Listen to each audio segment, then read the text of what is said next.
Kepala Pusat Pelaporan dan Analisis Transaksi Keuangan atau PPATK Dian Ediana Ray menegaskan pihaknya terus bekerja memastikan uang sumbangan 2 triliun seperti yang dijanjikan Herianti, anak mendiang Akiditio. Kepada Sripoku.com, Dian mengungkapkan belum ada transaksi terkait dana 2 triliun tersebut. Jika benar-benar ada, PPATK akan memiliki tugas memastikan sumber uang tersebut berdasarkan aspek klarifikasi and hand due diligence atau IDD.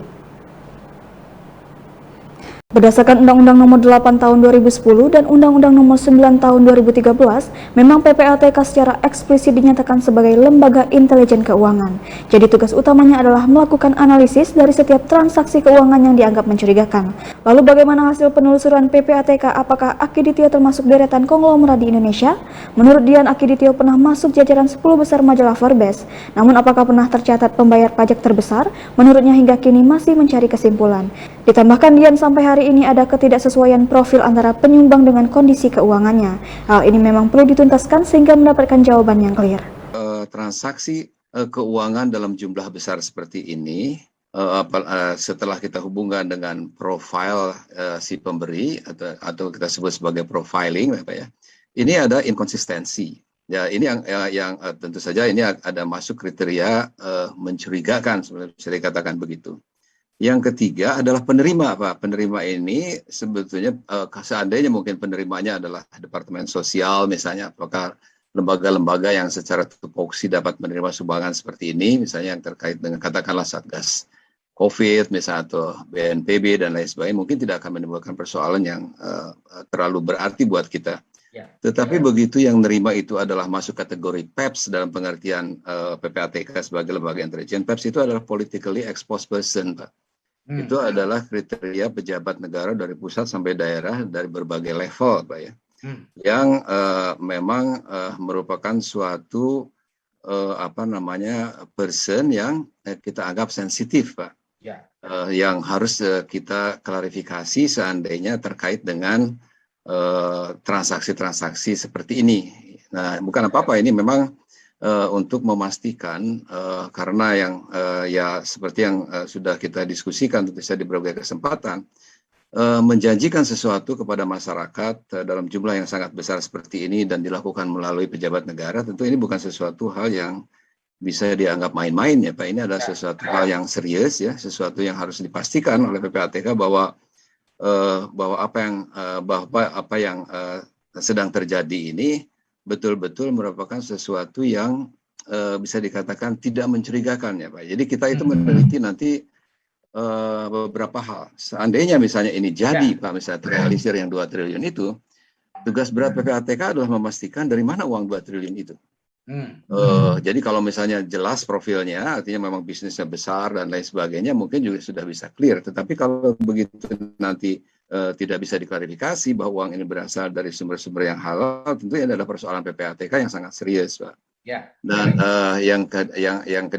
yang kedua, seandainya ini tidak terjadi, tentu saja ini adalah bisa dikatakan suatu pencideraan, ya tentu ya saya tidak menggunakan istilah Pak Hamid, ya, tetapi saya lebih cenderung menggunakan istilah-istilah yang biasa kita pakai bahwa ini adalah persoalan yang terkait dengan mengganggu integritas. Kalau PPATK bahasanya adalah karena tugas kita aja menjaga integritas sistem, adalah mengganggu integritas pejabat tentu saja yang terkait, dan terkait juga dengan masalah integritas sistem keuangan pada dalam konteks bahwa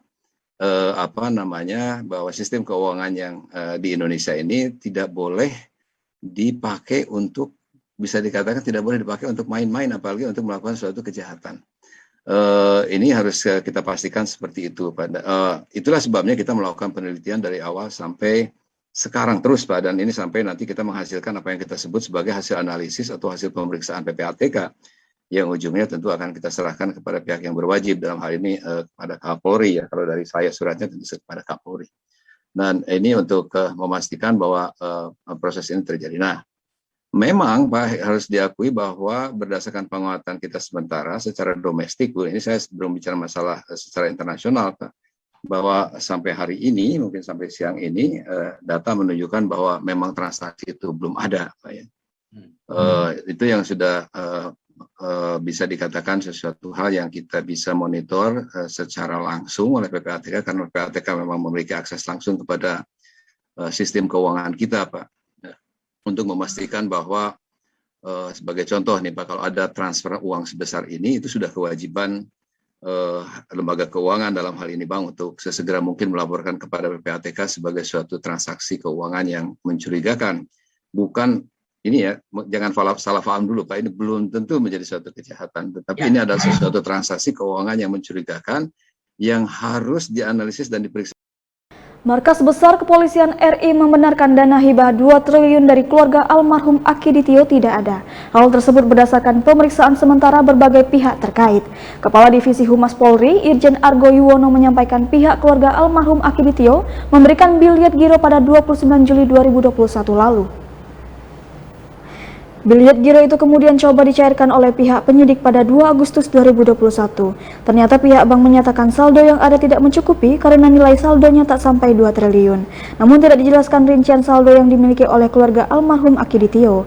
Atas dasar itu, kata Argo, pihaknya juga tengah akan melakukan penyelidikan terkait kasus tersebut, termasuk motif keluarga almarhum Aki Ditio yang menjanjikan dana hibah 2 triliun untuk penanganan COVID-19 di Sumatera Selatan. Sejauh ini pihaknya telah memeriksa 5 orang sebagai saksi dalam kasus tersebut. Mabes Polri juga telah menurunkan tim Irwasum dan Propam Mabes Polri untuk memeriksa Kapolda Sumatera Selatan Irjen Eko Indra Heri.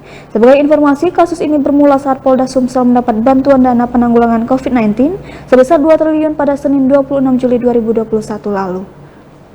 Malam hari ini saya ingin menyampaikan perkembangan berkaitan dengan kejadian di Palembang, berkaitan dengan adanya peristiwa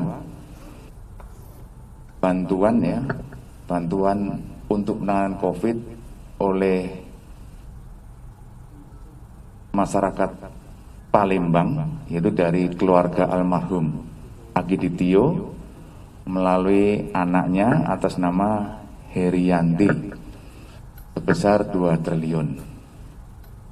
Tentunya peristiwa ini sudah terjadi di Palembang dan pada tanggal 26 Juli sudah ada di depan Forkominda di Sumatera Selatan. Dan kemudian pada tanggal 29 Juli yang bersangkutan memberikan video gilet ya, BG ya, bilet giro ya, BG ke Polda Sumatera Selatan. Ya, jatuh temponya ada tanggal 2 Agustus 2021. Kemudian BG tersebut di clearing ya, penyidik ke bank dengan yang bersangkutan, kita melaksanakan clearing atau ingin mengambil dana tersebut. Ternyata dari bank itu memberikan keterangan bahwa saldo tidak mencukupi, ya, saldo tidak mencukupi. Dan kemudian penyidik ya, dengan adanya saldo tidak mencukupi, tentunya penyidik melakukan penyelidikan terhadap peristiwa ini, gitu ya. Dan kemudian nanti penyidik akan mencari ya, apakah motifnya dan apakah maksudnya ya kepada yang punya itikat baik untuk menyumbang penanganan COVID di Sumatera Selatan ini. Gitu. Jadi penyidik sedang bekerja, sudah meminta keterangan kepada 5 orang ya sementara ini, yaitu kepada yang bersangkutan Bu Herianti, kemudian Pak Darmawan itu ya, dan dengan teman-temannya yang saudara yang lain yang mengetahui, dan ada nanti ahli juga kami minta keterangan di sana. Ini untuk prosesnya oleh penyidik ya. Kemudian yang kedua berkaitan dengan Kapolda Sumatera Selatan. Selamat malam. Ini dari Mabes Polri sudah menurunkan tim ya, internal, yaitu dari Irsus Itwasum Mabes Polri dan dari Paminal Divopam Polri. Ya tentunya kan ingin melihat kejelasannya seperti apa, kasusnya bagaimana, dan itu adalah ranah daripada klarifikasi internal. Kita tunggu saja hasil daripada kegiatan penyelidikan dan pembahasan internal dari Mabes Polri. Itu teman-teman ya, perkembangan berkaitan dengan kasus peristiwa yang ada di Petisi blacklist Ayu Ting Ting dari TV semakin banyak mendapatkan respon. Bahkan petisi tersebut hingga saat ini sudah ditandatangani lebih dari 40.000 orang Rabu 4 Agustus 2021 pukul 21.17 waktu Indonesia Barat. Petisi itu awalnya bukan karena aksi Ayah Rozak dan Umi Kalsum yang ancam penjarakan haters,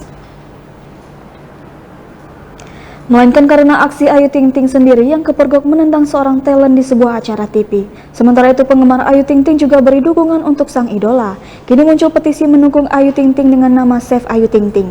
Berbanding terbalik dengan petisi blacklist Ayu Ting Ting, berdasarkan pantauan seribuku.com dari change.org, Rabu 4 Agustus 2021, petisi Save Ayu Ting Ting telah ditandatangani lebih dari 9.000 orang. Petisi ini berisi dukungan untuk Putri Ayah Rozak untuk selalu bekerja di dunia hiburan tanah air.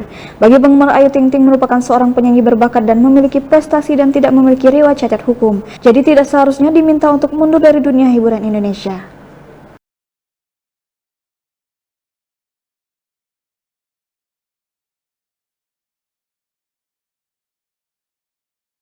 Berdasarkan agenda kegiatan Kapolda Sumsel yang dibagikan tim Humas Polda Sumsel, tim penyelidik internal Polri direncanakan bakal datang ke Mapolda Sumsel.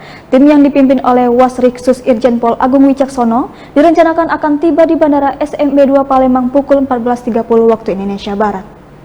Ketua Tim Wasriksus Itwasum Polri Irjen Pol Agung Wicaksono beserta tim diagendakan akan bertemu dengan Kapolda Sumsel, Irjen Pol Eko Indra Heri di ruangan kerjanya pukul 15 waktu Indonesia Barat. Seperti diketahui sebelumnya, Kepala Divisi Humas Polri Irjen Pol Argo Yuwono mengatakan, Mabes Polri akan menurunkan tim untuk memeriksa Kapolda Sumatera Selatan Irjen Pol Eko Indra Heri terkait dengan dugaan sumbangan fiktif 2 triliun dari keluarga mendiang Akiditio. Kehadiran tim penyelidik tersebut untuk melihat kejelasan seperti apa kasus yang membuat heboh sumbangan 2 triliun dari keluarga almarhum Akiditio. Dijelaskannya tim yang diturunkan adalah dari Inspektorat Pengawasan Umum, Pengamanan Internal dan Divisi Profesi dan Pengamanan Khusus. Argo pun meminta masyarakat untuk menunggu pemeriksaan internal selesai. Dan yang kedua, berkaitan dengan Kapolda Sumatera Selatan, ya. Ini dari Mabes Polri sudah menurunkan tim ya, internal, yaitu dari Irsus Itwasum Mabes Polri dan dari Paminal Divopam Polri. Ya tentunya kan ingin melihat kejelasannya seperti apa, kasusnya bagaimana, dan itu adalah ranah daripada klarifikasi internal. Kita tunggu saja hasil daripada kegiatan penyelidikan dan pembahasan internal dari Mabes Polri. Itu teman-teman ya, perkembangan berkaitan dengan kasus peristiwa yang ada di